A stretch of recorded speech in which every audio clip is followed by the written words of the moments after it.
Il bacino d'Isola a Piazzola sul Brenta è stato ufficialmente aperto alla cittadinanza dopo i lavori di risistemazione del Consorzio di Bonifica Brenta, finanziati con 700.000 euro dalla Regione Veneto. E qui viene creato un percorso naturalistico, ci sarà il birdwatching, ci saranno tutte le specie vegetali mostrate, quindi è un percorso naturale anche per i bambini delle scuole che oggi sono anche presenti.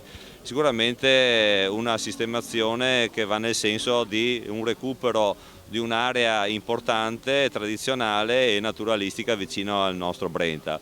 Del progetto hanno fatto parte la realizzazione di un isolotto di circa 550 metri quadrati, l'impianto di un canneto adatto alla proliferazione di piante e pesci e un percorso naturalistico con passerelle pedonali e pontile in legno per l'osservazione delle variopinte specie di uccelli della zona. Abbiamo recuperato un pezzo di territorio a favore delle persone, oggi c'è una festa di popolo, ci sono i bambini delle scuole, ma non è solo un territorio che ritorna alle persone, è anche una funzione, un'utilità, perché il progetto va avanti. Oltre al recupero di quello che potete vedere qui, c'è anche il recupero della centrale idroelettrica.